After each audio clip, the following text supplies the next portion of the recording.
বিশ্বের মডেলে সে স্বৈরাচারের যদি এক নম্বর খেতাব পায় সেটা পাবে শেখ হাসিনা। আসলে এটা অনুভূতি কি আমি ভাষায় প্রকাশ করতে পারবো না। দীর্ঘ 15 বছর যাবৎ আপনারা জানেন এই স্বৈরাচার জান্তা এই ফ্যাসিস্ট রেজিম বাংলার জমিনে যেভাবে গলা চেপে দিয়ে গণতন্ত্র হত্যা করেছে, মানুষের মৌলিক অধিকার হরণ করেছে, মানুষের ভোটের অধিকার হরণ করেছে।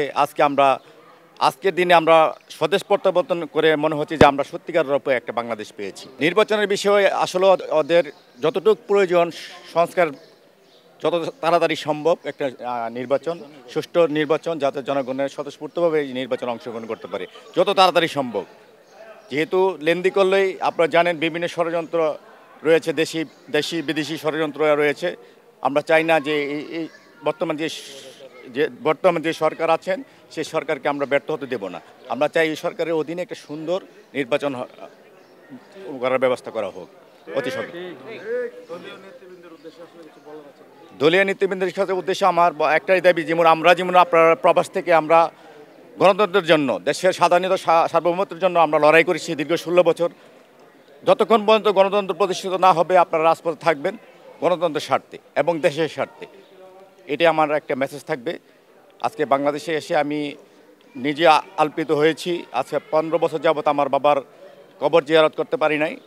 আজকে আমি আল্লাহর কাছে শুকর। আমি তার পাশাপাশি 5ই আগস্টে যে বীরদের ছাত্র জনতার বিপ্লবের মাধ্যমে যে রক্তক্ষয়ী বিপ্লবের মাধ্যমে যারা শহীদ হয়েছেন তাদেরকে অকৃত্রিম শ্রদ্ধা জানাচ্ছি। আমি তাদের রুহের মাগফিরাত আমি কামনা করছি। তাদের বিনিময়ে, রক্তের বিনিময়ে আজকে আমরা স্বদেশ প্রত্যাবর্তন করতে পেরেছি। আমরা দেশের জন্য সবসময় আমরা কথা বলবো, আমরা দেশের স্বাধীনতা সার্বভৌমত্বের জন্য কথা বলবো, গণতন্ত্রের জন্য কথা বলবো। আপনারা জানেন আমরা বিশেষ করে আমেরিকাতে আমরা ডেমোক্রেট, রিপাবলিকান, আমরা যাই হই না কেন দেশের স্বার্থের জন্য সবাই এক কথা বলবে। আমরা আমাদের দলের বিপক্ষেও যদি যাই গণতন্ত্রের পক্ষে আমরা কথা বলবো দেশের উন্নয়নের জন্য। আমার বাড়ি ব্রাহ্মণবাড়িয়া। আমি ব্রাহ্মণবাড়ি 5 নং ওয়ার্ডের প্রতিষ্ঠাতা ছাত্রদলের সভাপতি ছিলাম, জেলা ছাত্র দলের সহসাধারণ ছিলাম। তারপর আমি দেশান্তরিত হই। এই স্বৈরাচারে হাসিনার আমার বিরুদ্ধে বিভিন্ন মামলা দিয়েছেন। আমি দেশে যেতে পারি নাই। আমি নিজে আত্মরক্ষার জন্য আমি যুক্তরাষ্ট্রে পাড়ি দিই। যুক্তরাষ্ট্রে গিয়ে আমি যুবদলের সাথে রাজনীতির সাথে জড়িত হয়। যুক্তরাষ্ট্র যুবদলের সহসভাপতি নির্বাচিত হয়।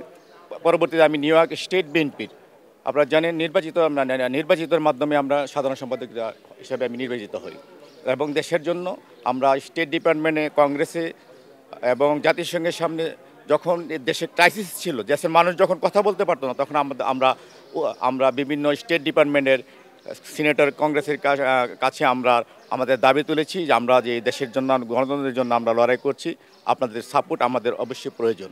সেই পরিপ্রেক্ষিতে তারা স্টেট ডিপার্টমেন্ট, কংগ্রেস এবং সিনেট এই অবৈধ সরকারকে প্রচুর চাপ দিয়েছেন। অবশ্যই আমাদের পরিবার হামলা হয়েছে। আমার বড় ভাইয়ের ছেলেকে বিভিন্ন অস্ত্র মামলায় জড়িয়ে দেওয়া হয়েছে। বড় ভাই মামলা খেয়েছেন, আমাদের আত্মীয় স্বজন সবাই মামলা খেয়েছে। না, প্রতিকার যেহেতু একদলীয় সরকারের অধীনে আপনি যেখানে মানুষের মৌলিক অধিকার নাই সেখানে কি আপনি প্রতিকার কীভাবে পাবেন? অবশ্যই আমরা চাই যে যারা বিগত 16 বছর এই দেশকে, আপনারা জানেন, একটি স্বৈরাচারের যে প্রেতাত্মা এই ফ্যাসিস্ট হাসিনা, সে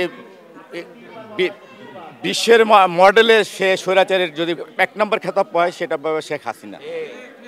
এবং শুধু উনি মানুষের গণতন্ত্র অধিকার হরণ করে নাই, দেশের আপনারা জানেন কোন সাইডে, আপনার অর্থনৈতিক ধরেন, সাংস্কৃতিক ধরেন, বাংলাদেশের কালচার বলেন, সবগুলি উনি ধ্বংস করে দিয়েছেন। এবং উনি ছিলেন আমাদের প্রতিবেশী রাষ্ট্রের একটি অঙ্গরাজ্যের লাইক রোল মডেল, পপেট।